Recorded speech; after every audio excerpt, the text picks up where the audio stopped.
What's going on, everybody? Welcome to the Ango Show Live. Today it is December 23rd, 2024. And holy shit, the great Billy TKO, you are here with me. Merry live. Christmas, man. Merry Christmas to you. I want to double check, though, because I feel like we might be having some streaming issues. So I need to know, are we having streaming issues? Guys, can you see what is happening here? Can we confirm? Can we confirm this is working? I know it's up on my end. I know I see it up on your end. Are we dropping frames? Is that what I'm seeing? Are we dropping frames? No, we're not dropping frames. Everything's working. Everybody saying we're good? Hold on. Let me check my phone. I got to make sure, man. I got to make sure. Yeah, let's see. We're going to check mine too. Can you guys hear us? Is that what I'm seeing? Are we dropping? Oh, geez. No? Okay, cool. You know, the software is saying we're dropping frames. That's why I'm just... Yeah, it says excellent connection on my end. Okay, cool. So listen, guys, we might be having some technical issues, and my apologies if we are. I am trying out new software. We're just getting rolling. We're just getting rolling. And I thought, you know what? This new software allows me to go live on TikTok and Twitch and Kick and YouTube. For some reason, it said it was working on X, but it's not working on X. I'm going to check the TikTok feed because why the hell not? God knows. Tony Khan plays the cards right. These five AEW stars are going to have a break. I don't even know if it's working on TikTok, but it's not a big deal if it is or isn't because we will figure it out eventually. But guys, Christmas is in 2 days. Me and Billy have not streamed together in a very long time. Bro, in so long. And I'm super excited that we are live together. Again, we're on multiple platforms, and you know, I figured we would talk. There's a lot of stuff to talk about, and I think I put together a very nice thumbnail. To you kind were very of excited about it. Yeah, I'm. Listen, Billy. Billy. And go. Listen, dog. Listen. What's up? You and I. Yeah. We go back. Way back. Some people might be watching. They might not know who you are. Yes. But you were the biggest AEW ass kisser, booty licker I have ever met in my life for the longest time. Mm-hmm. And you have kind Tell him some more. Tell him some more. You've kind of changed your tone a little bit. I had to. And I figured, okay, well, let's talk. There's going to be a lot of things we could talk about. And guys, today's stream, it's loaded. We'll be live for an hour. If you guys want to support the stream, let me tell you guys what you could be supporting because this is very huge.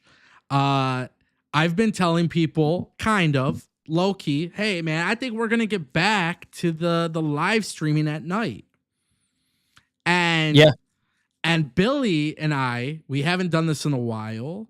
And we'd figure, let's just shoot the shit. Let's talk about some wrestling. But also, when you support this channel and you support Billy's channel, I think it's going to motivate Billy to keep doing this shit. Ah, there it is. That's what I'm just trying to motivate the guy. I'm just trying to motivate the guy. We're rolling, man. We're rolling. So if you guys support, what it does is it supports me, helps me put back into what I'm trying to do here. It's the same for Ango. You're helping us put back into what we love to do. For sure. We want you guys to be part of the show too. So we're going to interact with the chat. But it guarantees if you guys drop a super chat on my channel or Billy's channel, if you become a member on my channel or on Billy's channel, it guarantees that your questions or comments will get read. So if you guys want to support in time for the holiday spirit, feel free to do so. I do have the alerts triggered on here. Excuse me. I do believe I still have it set up for the $5 or more will activate TTS, which will automatically interrupt us. If you guys care about that. But I think we should start off. There's a lot of stuff to talk about. And Billy, I just want to get your assessment because come on. We're getting towards the end of 2024. Mm-hmm. Okay. That we are. tell me your thoughts on AEW in 2024. Things have not looked good, brother. They have been off-putting, if I'm being honest. I haven't kept up the same way maybe I once did before. You know how you entered this stream saying I was a quote-unquote ass kisser of AEW. I really was. I was heavy on AEW, but these days things have changed. The tone has changed. That is a true statement. I don't know what it is. Maybe it's a Tony Khan thing. It's just off-putting these days for me personally. I'm not saying that's for everybody. I'm saying for me personally. But what do you assess of AEW in 2024? Don't get me wrong, the matches are good. I have to put that in there. Sure. Yeah. So let's talk about it, right? You said it's off-putting. Mm-hmm. And the matches are good. Okay, hold on. The chat is saying it stopped. What stopped, my friends? Can you tell me what stopped? Yeah, what stopped? What's happening? Well, it says here, YouTube is not receiving enough video to maintain smooth streaming as such. Viewers will experience buffering. Ooh, we're having technical issues. Okay, so let's see. It says open widget. Okay, hold on. This is what happens when you try streaming on 15 different freaking platforms. Mine says back excellent. Are we good? Mine says back excellent. I'm so sorry, guys. I feel so bad. Hey, man, things happen. It's still rolling. Okay, so what I did was I disabled on every other platform except for my channel and your channel. Cool.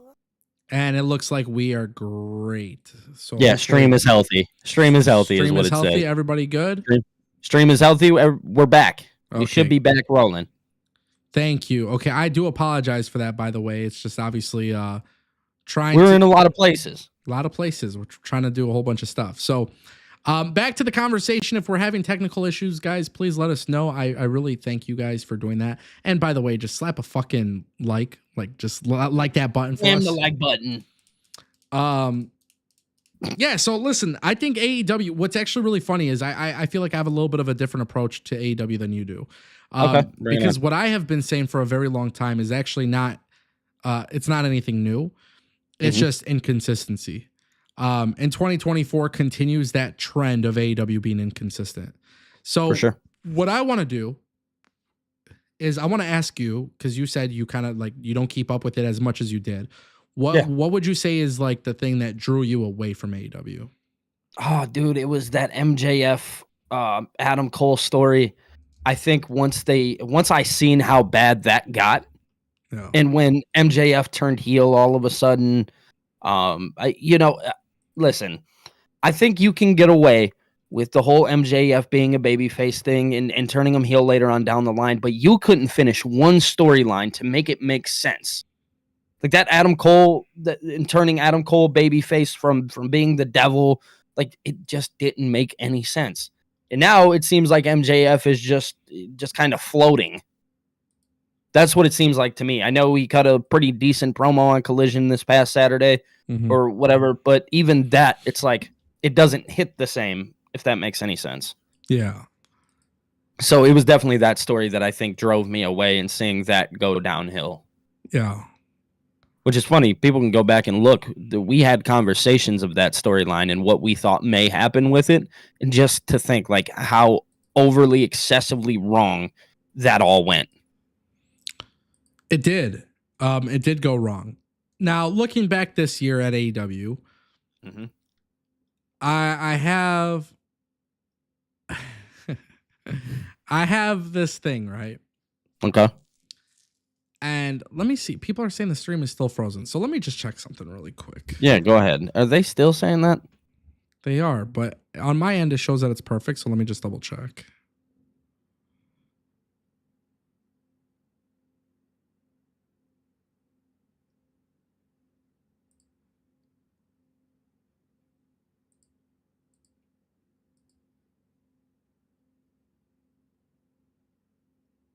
Okay, interesting. I see on my end it's good. So It's cutting every 10 seconds. Okay. I don't know what to do. Huh. Let's see. Yeah, it looks good. I pulled it up on my YouTube. And it's fine. Okay, people are saying it's not frozen. Okay. Are we just dropping a lot of frames? On my end, I'm not even dropping frames. It shows that I'm no longer dropping frames, so that's the only thing. Yeah, it says the same thing for me. It doesn't say that I'm dropping any. Let me see something. Let me lower my video bitrate, maybe.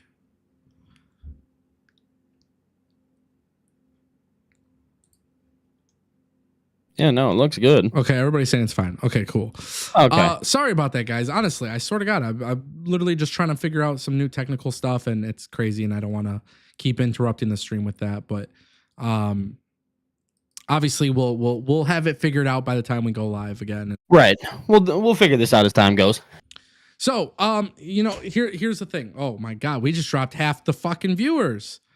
So Did that we? means, yeah, that just means like everybody just got fucking disconnected from the stream. What is going on? Oh no. Right, maybe. We'll have it figured. Oh no. Okay, yeah, that's weird.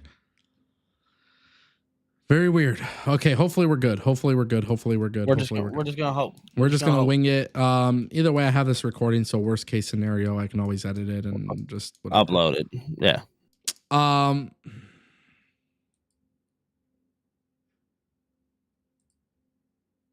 How's it looking over there? People are saying the stream dropped. They're saying it dropped? People are refreshing and it worked. Okay. Refresh and see if it works. Thanks, fam. I'm not getting any errors on my end anymore. I was earlier. Neither am I. I'm going to look at yours. Yeah, look at it. Oh. Merry Christmas and Happy Holidays. Real Take Wrestling super chatted $10. Okay. Merry Christmas and Happy Holidays to both of you in the chat. No, hope everyone some has people a are saying for people holidays. That dropped, what platform are you using? YouTube is fine for me. It hasn't dropped at all. Yeah, yeah, okay, so YouTube is saying that it's fine. Okay. Yeah, I don't know. Sorry, guys. Shout out to everybody who is with us and experiencing the technical issues. You know, it is big apologies. Yeah. Shout out to Real Take Wrestling really quick. We'll get back to our conversation, Billy. But Real Take Wrestling, Omer dropped a $10 super chat. He says, Merry Christmas and Happy Holidays to both of you and the chat. Hope everyone has a restful and happy holidays. I share the same sentiment. This is my favorite time of the year. Mine too. I have surprises for everybody in the fam, and I got some tricks up my sleeve for everybody for Christmas. So I'm excited. It's my favorite time of the year. And if you guys are a piece of shit during the holidays, make sure you're not, because it costs you nothing to be a good person. And spread the holiday cheer. And shout out to Omer. Thank you, brother. It's so funny. We were just talking about Omer. Yeah, I know. Fucking love that guy. Great guy. Okay, let's talk about AEW. Everybody does this doom and gloom type shit, Billy, and I'm not going to do that. Everybody thinks I do, but I'm not a grifter like that. I think AEW has suffered from inconsistencies. And I think AEW right now, if you watched Collision this past week, if you watched ROH Final Battle on Friday, if you watched Dynamite the last 2 weeks, Dynamite and Collision are starting to feel a little bit old school AEW. Which for me is like my preference of AEW, right? Yeah. Not 100% perfect. Definitely has its issues along the way.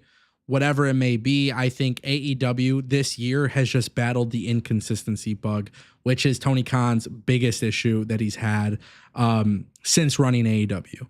Now, with that being said, one of the things that you mentioned was the Adam Cole and MJF storyline. I did a whole video on this. I think the storyline sucks. It's trash. AEW has to move on from it. It sucked from the start. It did. And it was a dumpster fire from the beginning, and nobody's going to be able to change my mind there. However, what I would like to point out, or what I would like to say to you, as somebody who left AEW, and you mentioned kind of like the storylines and stuff like that, but they have good wrestling. I want to know from you, what will it take to get you back to being a fan of AEW in 2025? So I think it just goes back to consistency. I think we're gonna nail that word in, consistency. With that comes good storytelling. I need consistent storytelling that is going to ultimately make sense. There will be long-term payoffs because right now it doesn't feel like things are getting paid off.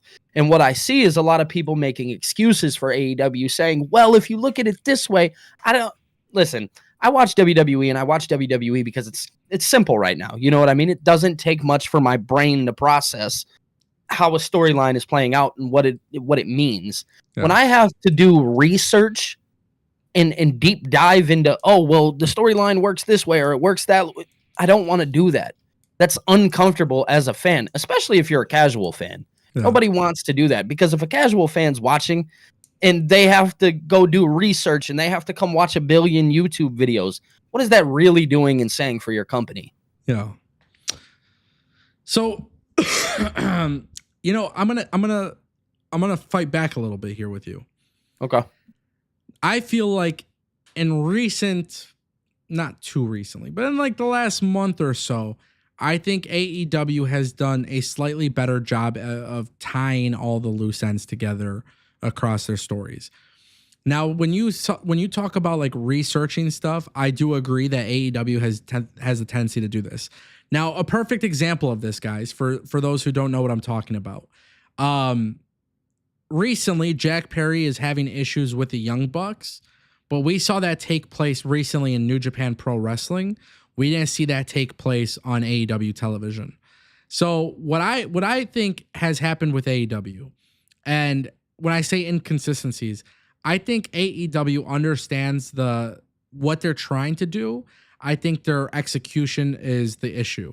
So sometimes you'll see something happen outside of AEW, and it's your responsibility as a viewer to know everything that's happening outside of the program, and then AEW doesn't really introduce it to the television screen, or they don't follow up on it. That's a huge problem. Now that is a huge problem. Now everybody knows how I feel about ratings, but if you guys are watching this live and you don't know how I feel about ratings, I just want to put this out there. I do not believe the physical numbers that are reported are the actual accurate amount of people who are watching the show. However, I do believe that AEW and WWE, you can tell when those numbers are up or down. I think it is slightly an indicator for as to whether or not those shows have any sort of momentum, right? So I think there's a lot of wrestling fans, and I hope somebody fucking clips this because this is my favorite part of live streaming and talking with you, Billy. I hope somebody fucking clips this because there's a lot of little fucking nerds out there on social media who will sit here and talk about these numbers as if that's the actual number of people who are watching the show. And that is not how it works. Because they don't add like Hulu and stuff like that. Like they don't add in anything, brother. Yeah, you don't even know if you have a Nielsen ratings box in your freaking house. So at the end of the day, nobody knows exactly the amount of people, right, that are watching the show. However, I always say that these ratings that come out can indicate whether there is some momentum behind a product. Now, in order to actually gauge the momentum and the interest in a product, I can show you numbers of the TV viewership, or I can also tell you about the attendance, right? Yeah. Now, in this particular case, Billy, the ratings have gone down significantly. The attendance has gone down significantly. Now, there's going to be a lot of people who want to argue and piss and scream and fight about these numbers, right? I don't want to do that with the numbers because I don't think that is a fair representation of the overall interest in a product. I think it's an indication, but I don't think it's the overall end-all, be-all for everything, right? So, for example, last week's episode of Dynamite, Holiday Bash, drew an average of 625,000 viewers, and it had a 0.019 in the 18 to 49 demographic, okay? This was up from the previous week, which Dynamite had 594,000 average, okay? So, the thing is, this is not a million. This is not a million viewers. This is not where they were before, where there was 900,000. So what I'm saying is that AEW has gone downhill, okay? Do you get where I'm coming from, okay? You understand? Yes. Yep. So now I have properly explained the numbers. Again, for those in the chat who don't know what I'm talking about, like the numbers aren't the overall like end all be all. Nope. Clearly, they've gone down. Clearly, AEW has to do some smaller venues. Completely fine. It's not a big deal. However, the thing that nobody seems to be talking about is that when WWE still had lower attendance years and years ago, when they weren't selling out all the time, they were still incredibly profitable. And the reason for that is the TV deal. Okay. Well, isn't AEW still very profitable?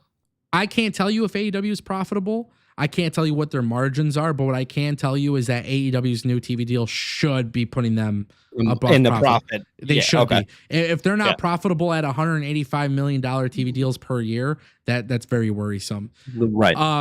But what I want to talk about now is those ratings. So when the AEW ratings came in, right, and we see 625 or 594,000, when we see these numbers, and you specifically say that you're not the same fan as you were before, you listed your reasons as to why. The question then becomes, what can AEW to bring you back as a viewer? And I have a little bit of an issue with your answer because my consistency. Because it's not just the consistency, but you're talking about doing research, right? And like, oh, if you have to research or if you have to look up something on YouTube, like, do you really feel like that is a genuine answer? So look, because Billy, don't get me wrong, brother, you're a smart ass guy. So I want to really know the true reason as to why you're not watching AEW anymore, or as much as you were. So, yes, I stick with my answer here that it feels like storylines, at least for me, I felt like maybe I wasn't watching on a consistent basis. Again, casual. You become a casual at some point because they had already lost interest in me. So then I'm having to go do research because now I'm watching as a casual. Yeah. Right?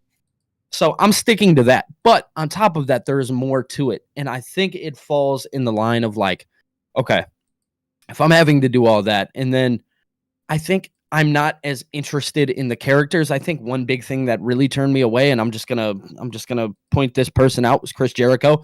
Chris Jericho, it just seemed like it was over. I don't know what it was. Maybe it was like it was legitimate go away heat, and I was like, okay, well, if he's not gonna go away, I'll go away. Like, I'm gonna use one and just use that, right? Mm-hmm. And then on top of that, again, like I look at John Moxley and Marina Shafir and you know, Pac and Cesaro or Claudio. I look at that storyline and just it felt like it wasn't doing everything for me. So I think it really falls back, and maybe it's just a personal thing. You know what I mean? But overall, I've lost so much interest in a company that I was so high on for so long. And I don't know necessarily if you're asking me another question on how they can get me back, just for me, make it make sense. And I get it. It can't be for everybody. You know what I'm saying? If they can't, they can't. But some people will enjoy it and some people won't. You know what I mean? Yeah. So I think it falls down there. So really, long story short, quick answer. You just don't feel like they're creating compelling TV. It's just not compelling enough. Okay. I'm gonna agree with you to a certain extent. However, I'm going to make the same argument that I've made with you before. Bring it on.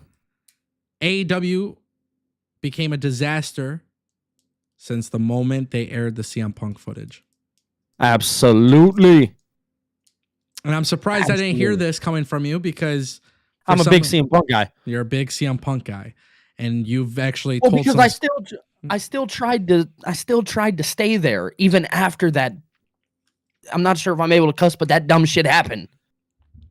Yeah, you tried. I tried because when they aired that, I was like, it was almost cringeworthy. Yeah. So what I actually think, Billy, is that your issue, I mean, granted, it is subjective, but I would argue that your issue with AEW is actually more of a perception thing than the actual physical product. Sure. I would think so. Honestly, I'm going to call you out a little bit on this, because if you watch AEW programming right now, like, you like great matches, and obviously you got storylines. So it's subjective. I get it. I understand it's subjective, but the reason why I'm challenging you a little bit is that some of the things that me and you used to talk about within AEW storytelling, even though it is not consistent right now, some of their stories would kind of Well, the Hangman Swerve thing was good. Yeah, like the Hangman thing's been good. Like they've had some good stuff this year for sure. Yeah. So like I'm not gonna fully take away from it. For sure. I get it. But that's what I'm saying. I think AEW, I think people expect me to bash AEW for storytelling. Like, let me give you an example. The CM Punk thing ruined a lot. It automatically drew people away from the product. 100%.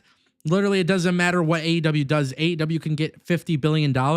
I still think they alienated an audience that they will never, ever get back for that moment when they aired the footage. Yeah. It didn't benefit them. It didn't benefit Jack Perry. Jack Perry right now really isn't significant to the AEW product. There's a lot of people who will try to disagree with me on that. I can argue that he's really not, because if he was, he would feel like the most important piece to the show. He clearly isn't. It's very obvious. But there's a lot of fundamental things I told you 2021, 2022. I told you before, AEW doesn't know how to capitalize on momentum. That is an issue that they still have today. That could really be presented as such. However, it's really crazy though, is because they still have that problem. It only applies to certain individuals. Like, for example, Daniel Garcia won the TNT championship and he doesn't really feel that important right now. However, Kyle Fletcher feels like fucking the next big thing. Biggest thing, because he beat Will Ospreay. Yeah. So I think there's a huge issue with AEW where I think some of the things that we've criticized in the past, it just all ties down to one thing, which is them being incredibly consistent with their vision. And I still think AEW lacks vision. And I think there's 100 people in the back who have a vision for what they specifically want to do. Tony Khan is trying to make everybody absolutely happy, which is impossible. And I think Tony Khan is a very good-hearted human being. I don't even know the fucking guy. And I'll be pretty damn clear with you guys. I think Tony Khan truly loves his business, and I think he truly tries to make everybody happy, and that's the exact issue with his company. I think it's the exact issue. And I kind of want to argue this point too. Like, this whole thing with Rey Fenix. I think Tony Khan is in a very tough spot with do you free Rey Fenix or not, right? And then you have this whole situation where it's like Tony Khan, being the nice guy that he is, probably would have just said fuck it and let him go. But then Tony Khan has to make sure that the 300 other people signed to his company don't do the same bullshit if they're not happy there. I was about to say, because I think it falls down to you're damned if you do, you're damned if you don't. 100%. I think that's really what it falls down on. I'm not going to argue that too much, because I think that is like a real thing. And, a lot of people, going back to the CM Punk thing, a lot of people clown Tony as a quote unquote boss. And now that he's doing boss things, people are mad at it. Exactly. And it's tough, because here's the thing. They've alienated an audience before. Tony Khan will continue to alienate his audience to a certain degree. But and that's why I feel like Tony Khan's always going to be in the toughest position. But the question of today's stream is, can AEW be saved from disaster?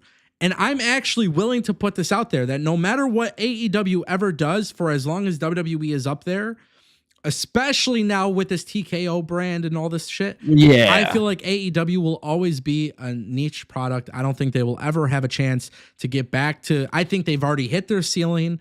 I hate to break it to people, they're what TNA was in 2010. I don't know if I would go that far. I don't know if I would go that far. I think that's a little too much, to be honest. But do you? I do. Okay. I do think so. I don't think AEW is at that point. However, I think for AEW's issue, right, is that they've hit their ceiling. I don't think they will ever get close to hitting their ceiling again. The only direction they have is to go down. And I feel like that is a fucking problem, because if AEW doesn't deliver excellent content, if AEW doesn't make everybody happy, then all that's going to happen is people will just get sick and tired of it. I think it is impossible at this point. I mean, I wouldn't say impossible, because nothing in this world is impossible. However, I think it is far unlikely that AEW will ever get to the point of where they were before. However, can AEW be saved from disaster? Absolutely. And I'm going to tell you why, Billy. All these things that you mentioned, right? The inconsistency, you might have to look online to do a little bit of research about what's happening. Maybe things aren't tied in altogether.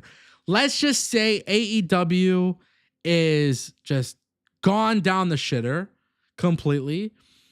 And by the way, 2,000 seats, 2,000, 3,000 seats is kind of what they're doing for TV now, 1,500, 1,800, whatever. They're low numbers. However, the one thing that Tony Khan is that nobody can argue, I don't give a fuck what content creator or podcaster, I don't care, Eric Bischoff or Cornette or some of these other people that I keep seeing pop up that people talk about. Respect to everybody, right? But this guy is a billionaire, whether it's his money, daddy's money, it doesn't matter. AEW dies the minute that they no longer want to pay for it. And the reality is that is very unlikely because I do believe Tony Khan is truly in love. Tony loves the business. I think he truly loves the business. I think he loves the potential of making money off the business. And I think it's really important to note this because I don't think a lot of people will talk about it. AEW can keep doing what they're doing and keep losing fans and keep whatever. But I think as long as Tony Khan has that product where fans are coming to his shows and wrestlers like working for him, he will always be doing this. Yeah, and I want to emphasize this. I'm not hating on AEW in the slightest stretch here. Yeah. I'm really trying not to.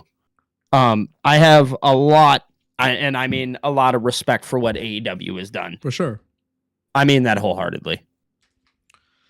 So I have found to put that out there. There was an interesting comment. It was a super chat from Big MGM for $4.99. Big MGM says an issue not a lot of people mention is not playing to wrestlers' strengths. For example, Monet and Ricochet cutting so many promos. First of all, Big MGM, thank you for the super chat. But this is what I was talking about. Tony Khan's got money. He can keep it going. Yeah. This is one of the fundamental issues with AEW booking that I do agree 100%. I think there are certain talent who are being utilized correctly and just certain talent who won't be utilized correctly. I think, for example, Kyle Fletcher, it literally is becoming one of my favorite wrestlers in all of professional wrestling right now. Listen, for example, that's how I feel about Kyle Fletcher. Now, in the super chat, Ricochet's name was mentioned, and I want to transition to Ricochet because we saw Ricochet getting toilet paper thrown at him at Hammerstein Ballroom. I made a video. I said Ricochet in AEW is a disaster. Billy, how do you respond? Listen, I think no matter what way you look at it, Ricochet himself had a ceiling. For sure. Whether that would have been in AEW or WWE, I genuinely think Ricochet was always going to plateau somewhere. Yeah. And what's happening right now, I will say this. As much as he's plateauing, it's almost like intriguing to watch. It's almost intriguing to see this happen and the hate that he's getting. That will make somebody want to tune in. Because I'm seeing somebody like yourself say, oh yeah, Ricochet and AEW is a disaster. Well, now I got to go see why. And they're throwing toilet paper at him. That feels very old school wrestling, which I can truth be told, get behind. And if you want him to play a shitbag heel, it's corny and it's cringy, but I can get behind it. You know what I mean? Yeah. And that's what it feels like. You know why I'm getting behind the Ricochet heel turn? Why is that? Because it is so cringe. To be honest, I really think it is cringe. I think it's corny as hell. But I love the fact that when this happens with Ricochet, it just allows him to dial it up to 1,000, right? Yeah. Yeah. Especially in that video, one of the things that I talk about with Ricochet is that Ricochet is in a situation where everybody expected him going to AEW as a lateral move. That's exactly what it is. Like him going to AEW is a lateral move for sure. He can win the Continental Classic. It's still a lateral move. He went to WWE. He won singles gold. It's not like this guy wasn't a champion or anything, right? Yeah. But I want to address this super chat because the super chat said something about not using them, or not playing to their wrestler strengths. And to a certain extent, I actually do agree with that. But I think what's really interesting to me with the whole Ricochet thing is it is absolutely his weakness. We know that promos are his weakness. Bro cannot do anything on the mic. We know that. Yeah. So if we get to a point where, I think like with the whole Ricochet thing, it's kind of become enjoyable to watch the fact that this is his ceiling. Like I don't think Ricochet will ever be a world champion. I really don't. I don't think Ricochet will ever. He's not a great character, But I think if you play into the fact that he's not a great character, I think that's going to make for some really good content. The toilet paper thing is actually really funny because he's wiping his balls. I don't know if he was wiping his ass, but I forgot who pointed it out. I saw Fightful had a fucking great headline. They're like, well, dude, when he flipped off the crowd and everything, I was like, yeah, fuck yeah, dude. Mansoor, I think he tweeted out or said something like, why do you wipe that way, Ricochet? Like, it was kind of funny. You know what I mean? It was funny. It's funny. It's cringy. But here's the thing, right? Like, going into the super chat, though, if you look at Mercedes and Ricochet, there are certain people in AEW, it just doesn't matter their name or whatever their experience. They're just not utilized correctly. And then you have certain people in the company, Will Ospreay, Kyle Fletcher. I think it's very easy to look at those guys and be like, wow, fucking awesome. I really love that. I really, really love that. And then like, I think like there's obviously coming off a final battle, we'll see what happens with ROH. But like Commander winning the TV championship was really cool. And then I seen him like crying backstage and stuff like that. Like I think those are cool little moments that like, listen, I'm not gonna sit up and say like some people are being super drastic, like, oh, AEW's gonna die. AEW's no, they've just plateaued right now. No, they've plateaued. They've plateaued forever. Fair. They've plateaued. I don't think they ever see there's a lot of people who will read this headline. They're not going to listen to the whole conversation. I know there's people in the chat that are already calling us like AEW haters. Oh yeah, I've seen it all over. But that's fine because I've learned to accept that the IWC just doesn't understand this aspect of things. Right. AEW doesn't need to be at 1 million viewers in ratings. They don't need to be in 10,000 seats arenas to be successful. Oh, they could. Yeah, I was about to say two things can be true at once. Yeah, you could plateau and you could still sell. Exactly. Again, it's just you have to tackle your niche and that's it. This whole idea of them trying to be super competitive with WWE, I think it's a dead idea. I don't think it should ever be. I don't. Well, the Hammerstein Ballroom looked great. Brother, do you know what's my favorite part about TNA? And we're gonna transition to TNA in a second because it ties into AEW. My favorite thing about TNA is notorious for as long as they have been around. They've always done small venues and always had a way to make it look like it was bigger than it actually was. And with AEW, look how drastically different the last few shows have been where they do like these unique, smaller venues. It becomes more lively. It doesn't look like a dead product. You get shit like the toilet paper. So it works. So that's why I bring that up because it's like, that's okay. You can still be successful that way. You know what I mean? And by the way, like, I'm not even trying to come to the defense of AEW, but I will. There's a lot of people who are posting doom and gloom type shit about AEW dying because they sold 10K seats for All In Texas. Let me just be really clear on this, guys. Like, the show is not until July. So if they already sold 10K tickets, shout out to them because that means there are people who are interested in going to a stadium show. Does AEW have the popularity that they once had? No. Will they ever get it back? I genuinely, truly believe they will never get it back. I think that's one of those things where people are just excited for. No, they maybe have heard of it. Yes. But as far as like actual growth, they've plateaued forever. And the truth is this, the minute that they aired the CM Punk footage, they lost a core part of their audience. People no longer took them serious. Now, Tony Khan needs to say, I know this is my audience that loves and respects what we do. Let me give you the best shows possible. And maybe, just maybe, it's enough to eventually break through the ceiling that they've hit. Yeah. I don't think it will be enough. I don't think the wrestling ecosystem allows them to. But I think that's okay because they could still be successful, still be profitable, still have a desirable product.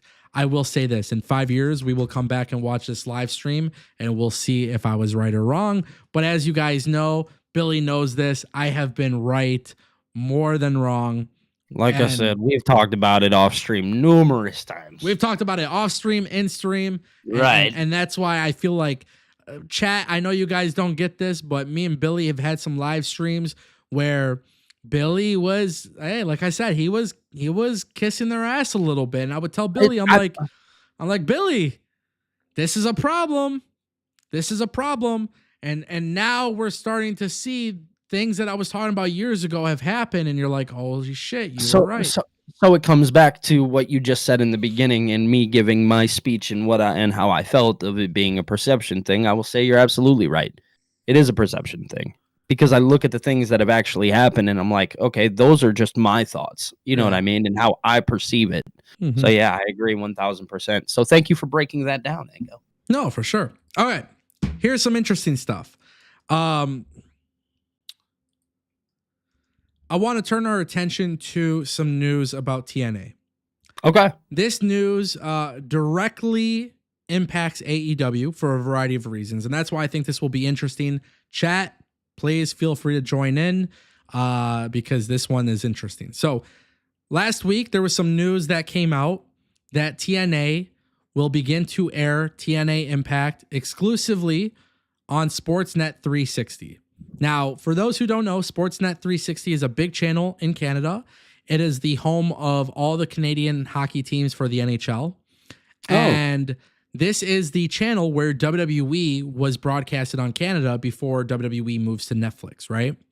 So a lot of people don't know this, but this is where you desire to be on TV. If you're a professional wrestling company, this is where you would want to be. And they made the announcement today. It was officially announced by Sportsnet that TNA Wrestling will air on Thursdays at 8 p.m. Exclusively on Sportsnet 360. So they have replaced WWE's programming, basically. Because WWE is going to Netflix. Correct. Now, for those who also don't know, WWE is leaving Sony Sports Network in India, because WWE is headed to Netflix, which is massive for WWE. But now this opens up the doors for AEW. Now, the reason why I'm bringing this up is because TNA's new TV deal in Canada actually hurts AEW's global reach. It hurts AEW's reach in the country of Canada. The performance, the viewership in Canada is actually not as strong for AEW as it is with TNA. So with TNA, and there's a lot of importance to this, but for TNA to get Sportsnet 360, it's a really a massive deal. But it was an opportunity that if AEW had, it would have done great things for AEW, because AEW Collision would have boosted the product. Yeah, Collision's going to USA Network and Dynamite is on TSN. Both of those channels just don't have as much visibility. They're not as popular channels. Sportsnet is clearly available in more homes, and it's a little bit more of a popular channel. So it opens up a really good door for TNA in Canada. Now, when you look at India as a potential expansion for these companies, TNA already has a TV deal that they signed last March, so they're not going to be able to get a new TV deal because they're currently under agreement. But with WWE leaving the Sony Sports Network thing in India, that leaves the doors open for AEW. So, in a way, TNA kind of hurts AEW in Canada. However, there is an opportunity for AEW that would do great wonders for them if they were able to snag that TV deal that WWE no longer has. So the reason why I'm bringing this up, Billy, first, I'll get your reaction.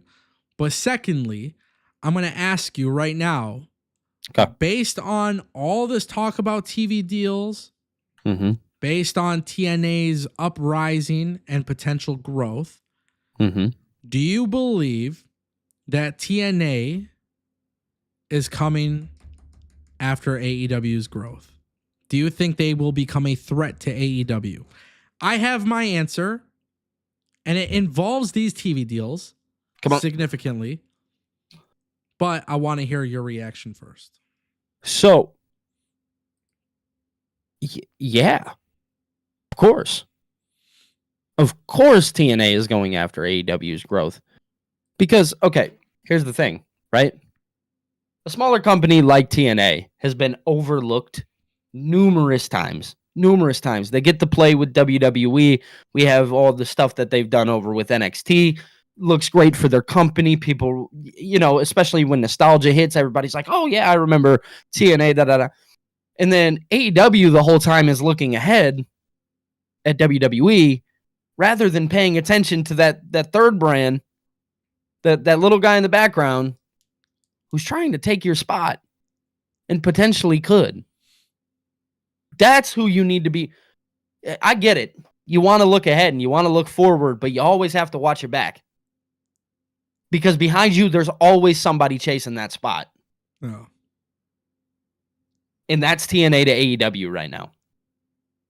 Because TNA knows they're not going to be able to play with WWE right now, but they know that they can play with AEW. They do know that for a fact. So, yeah, if you ask me, and if I'm giving you just a quick, easy answer, yes, TNA is 1,000% looking to take that spot. I said this before, Billy. I said AEW should be less worried about WWE, but they should be more concerned about TNA.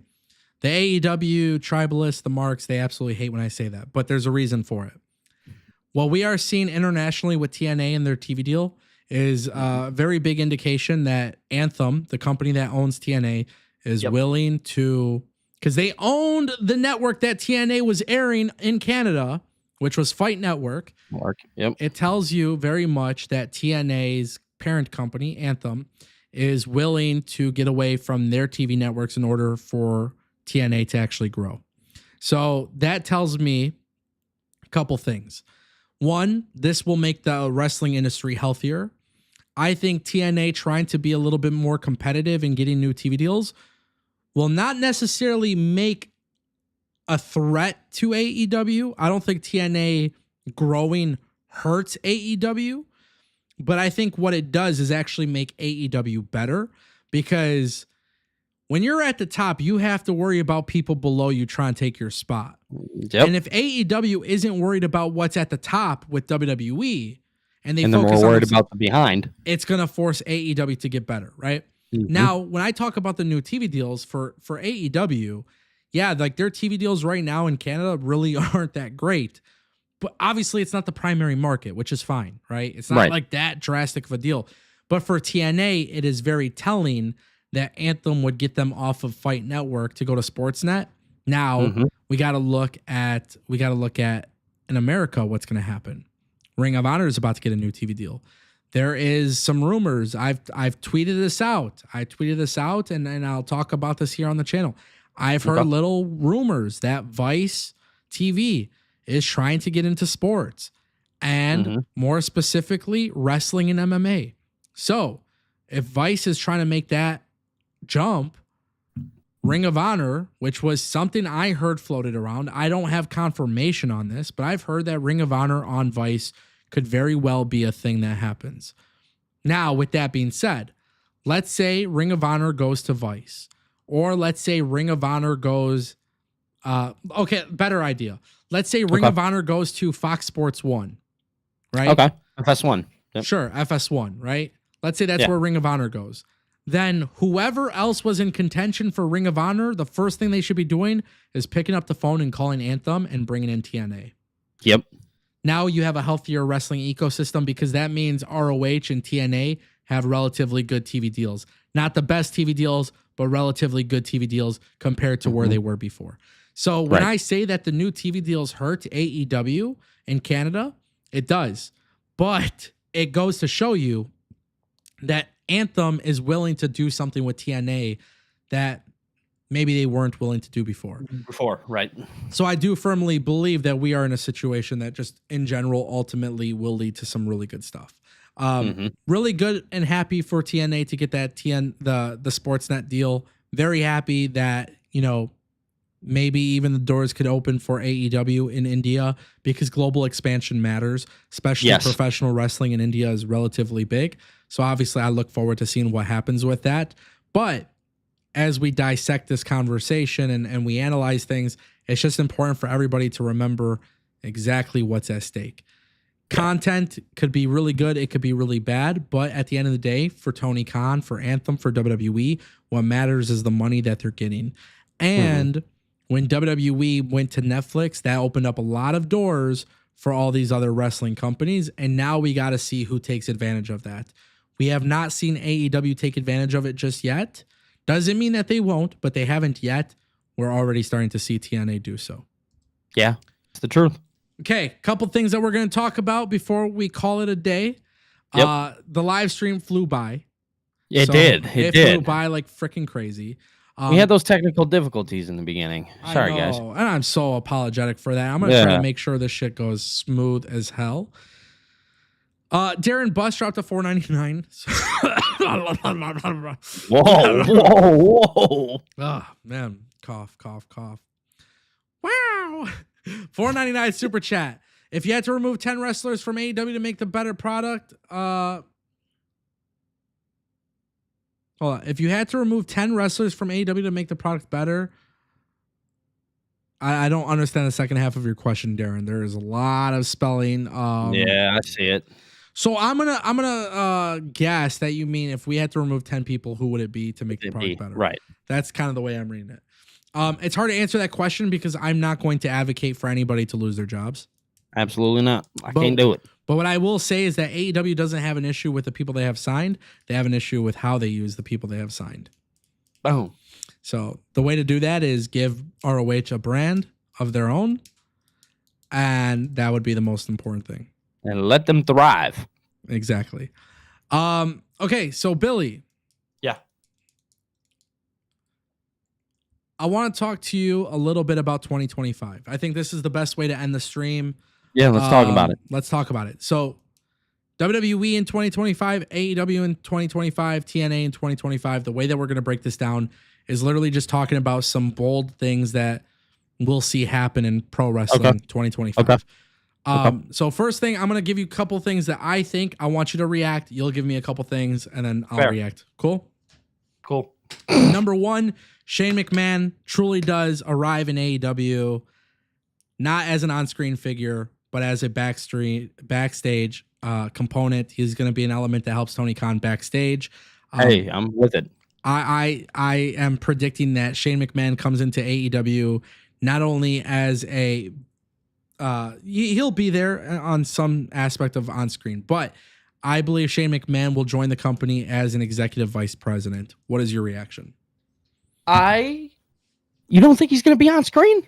I think they'll have a moment where he gets introduced to AEW on screen. Other than that, I don't think so.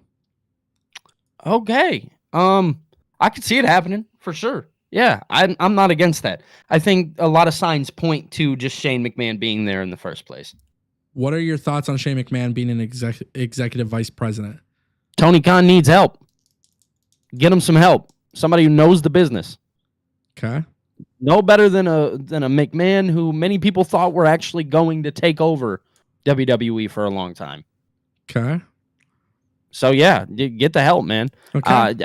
I think it'll be crazy to see a McMahon in a different company. For sure. Okay. Yeah. Now, obviously, if they're adding an executive vice president, that means one has to go. So I am going to fully predict that Kenny Omega's career in AEW ends in 2025. Yeah, just the fact that he's not returning.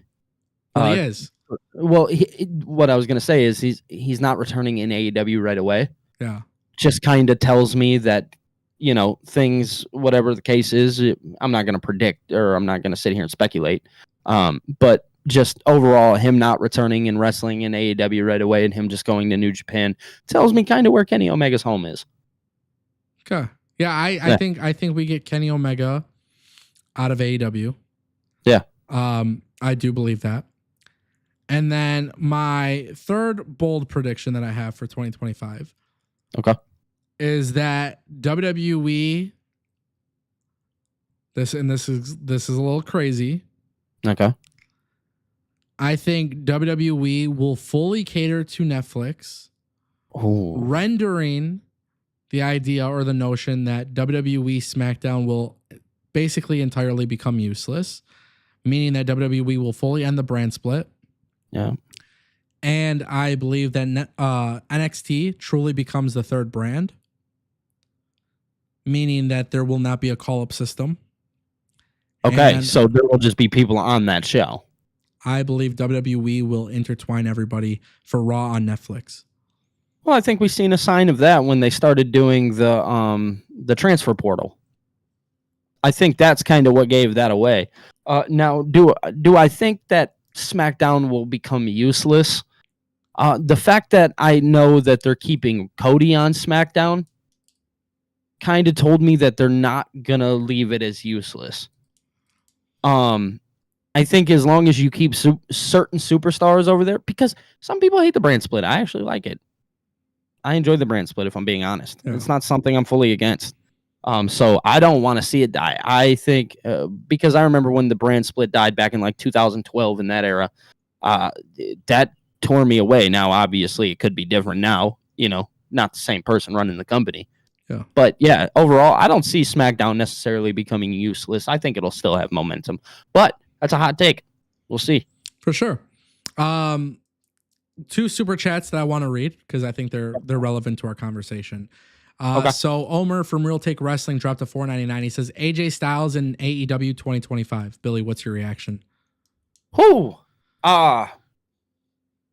Man, hey, listen. AEW, like I said in the beginning of this stream, great wrestling, real professional wrestling. Yeah. Like if you enjoy the sport and the art of professional wrestling, you get it in AEW. And who is that? It's AJ Styles. Yeah. So I could see AJ Styles fitting that mold easily. Yeah, I know. That's fair. That's fair. But I think AJ Styles is one of the best wrestlers that there is. So yeah, him in AEW, I'm not against it. Not saying it will happen, but I'm not against it. Hater. I love you, Omer, but no, I think AJ ends his career in WWE. I think we see AJ Styles in Slammiversary for sure. I was about to say TNA is more likely. Yeah, we see AJ Styles at UBS Arena for sure. I don't think AJ leaves WWE for AEW. But I actually wanted to say thank you, Omer, for the super chat. But there's another one, and this is my final prediction of 2025. But GOS SIG dropped to $4.99. Basically, the question is who main events All in Texas? And I wanted to read this out because I think this is really dope. AEW, I feel like, has done a relatively good job with their women's division in 2024. Far better than they have in recent years. It's not perfect, but I feel like they've improved a lot. So one of my predictions for 2025 is that we will, in fact, see Mercedes Moné main event at All In. And her opponent will not be anybody who is currently in AEW. I fully predict that there will be a massive women's signing for AEW in 2025. I believe that there will be another major free agent that joins the company. I am not going to say who, but I believe that Mercedes Moné will she'll main event at All In Texas against this debut. It is absolutely insane to think about. I'm not dropping names. Hey, but I believe that AEW will have the women main event. Okay. All right. Give me your predictions for 2025. I think my first big prediction in WWE is John Cena and Randy Orton. I think that's a huge thing that I do see working out in the cards eventually. Yeah. I don't see a world where John Cena retires without putting his foot in with Randy Orton. CM Punk in WWE as a world champion. I see that becoming a thing, I think, sooner rather than later. Yeah. In AEW, I think we see Will Ospreay. I think he will. You talk about the main event of All in Texas. I actually think Will Ospreay will main event All in Texas against who I'm not 100% sure, but I do think that just the backing that he has had, I do see there being a world where Will Ospreay main events. I think they love Ospreay there. You know what I'm saying? Yeah. Just a quick reaction to that. Ospreay, if he's not world champion in 2025 for AEW, Tony Khan lost the plot. Yeah, absolutely. Let him be your big baby face. Like that guy. Yes, that's your guy. Yeah. You know what's funny? Really quick. You know how me and you would have conversations about Braun Breaker and Carmelo Hayes, like main eventing WrestleManias? Yeah. I look at Will Ospreay as like a massive baby face for the company, and I've been just a huge fan of Kyle Fletcher. Like I really hope they build Kyle Fletcher and Will Ospreay like AEW's version of Cena and Orton. So like if Kyle Fletcher isn't a main event act feuding for a world champion with AEW, I'll be shocked. Well, that's who I want it to be. If you want me to be 100% honest, I want it to be against Kyle Fletcher. I think you have a best friend storyline there. Yeah. Real life best friends as well. Yeah. You know what I mean? kind of the same way Orton and Cena were. So, I mean, that's something I could easily get behind. I see Chelsea Green becoming one of the biggest things at WWE, if you want me to be 100% honest with you. And I think that would be all my big takes. I see Gunther being he's already been a breakout, but I see it getting even better in 2025. And I want to say that's about all I got right off the top. I have one really big prediction as well. Okay. This is gonna sound really crazy. There's no rhyme, reason, or logic being applied to this, by the way. Mm-hmm. But I have a very, very strong feeling that TNA will be, in fact, sold. To who, Ango? WWE. Yeah, I was waiting for it. Yeah, I think WWE is going to make Anthem a strong offer. And I think the reason why is because WWE, especially if TNA could get a great TV deal before WWE tries to go in there. I think WWE is so dead set on this WWE ID program that if NXT truly is a third brand, then TNA could be a thing where... That could be your developmental system. I don't want to say developmental, but it could be a place where like they keep doing business as normal, the way it's been. Oh, okay, but just putting people there too. But hey, there's certain people in NXT or the Performance Center who aren't ready for NXT television. We could put them in TNA, that type of thing. For some reason, they're still getting the TV time and stuff. Yeah, and by the way, let me just be very, very freaking clear. There's no rhyme, reason, or logic that I'm thinking this. For some reason, I think WWE only enters in partnerships where they can benefit long term. And I have this weird inkling, like it's just like this weird itch in my body that tells me WWE is going to try to buy them out. And I think WWE will only try to buy them out when it's actually makes sense for them. And for Anthem, it wouldn't make sense like for them to sell just yet. But if they got TNA a good TV deal, stuff like that. And then this way, look, Jordan Grace is going to go to WWE. Josh Alexander might go to WWE. That could be a thing. So it's a very crazy prediction, but that's why I think to a certain extent it could very well happen. And listen, the beauty of this conversation is that you literally never know what could happen. So we could be completely wrong on most of this. Yeah. Okay. Just a couple things that I want to read before we call it a stream. So let's get to that. Excuse me for 1 second. Darth Bane, member for 3 months. He says Matt Cardona in WWE by the end of 2025. That's interesting because who the fuck knows what's happening with Matt Cardona right now? Yeah. David Primero dropped $1.99. He says John Cena wins his first Intercontinental Championship and 17th World Heavyweight Championship. Billy, what is your thoughts on that? If you want me to be honest, I don't think I think you can give him his 17th. I don't think you can give him the Intercontinental Championship. I think at that point you're doing too much and you're making it too known. But if you want to put him in the storyline for the World Heavyweight Championship, absolutely, I think you can get away with that. I just don't see a world where they give him every single accomplishment this guy has ever worked for. I wouldn't be mad though. I wouldn't be mad at it. I'm not saying that. I'm not saying I would be mad at it. I just think there's a reality to it, and that reality is you can't do everything for this guy, and he still has to put on compelling TV. Yeah. Like you said, he's going to put on the best television that he can. He's given everybody the last of them. So, no, I agree. Yeah, for sure. Yeah, no, I'm a big fan, and I'm ready to see what they do with Cena. Yeah, I'm excited for his return full time. So it'll be nice. Yeah. Yep. Actually, I have a video coming out tomorrow about it. Sweet. So make sure you guys are subscribed to Billy on YouTube at BillyTKO. Tomorrow we will not be live because tomorrow's Christmas Eve. Yes. Wednesday's Christmas Day. What I can say is that we have talked about doing more streams. That we have. More than likely, we're going to try to do them at night. We'll figure out a schedule of some kind. We're going to figure out something that works for us. But I know we will be live for sure. Raw on Netflix right after. And that's going to be a very, very big fun stream. So make sure you guys stay tuned for that. Billy, I don't know why. I just miss doing this kind of shit. So, dude, me too. Me too, dude.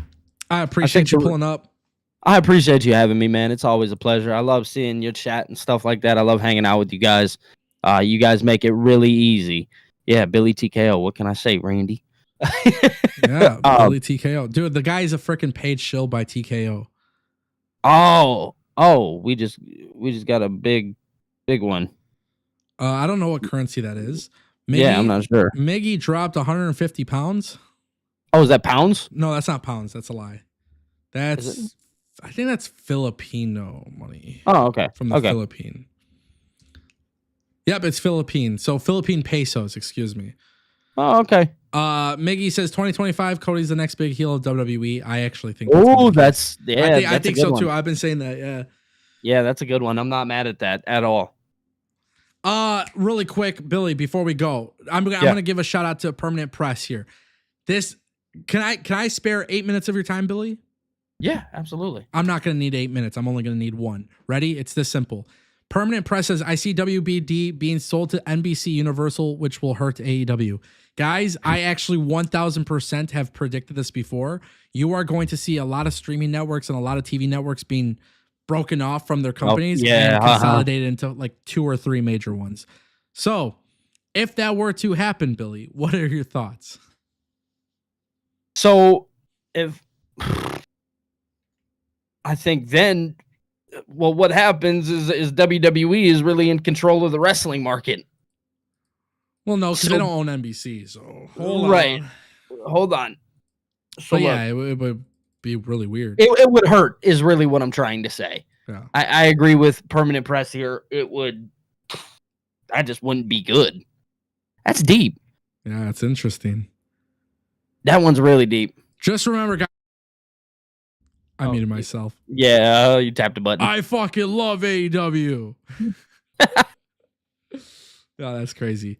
Appreciate you guys pulling up, stopping by, chilling with us, hanging out, dropping the super chats, liking the stream, commenting, chatting, and listening to us ramble about wrestling. Thank you guys for having me back. Yeah, Billy, everybody have a Merry Christmas, Happy Holidays. Kwanzaa and Hanukkah are also coming up. So whatever you guys may celebrate, hopefully you guys are all happy, enjoying your time with your friends and family. Billy, appreciate you being on here. Absolutely.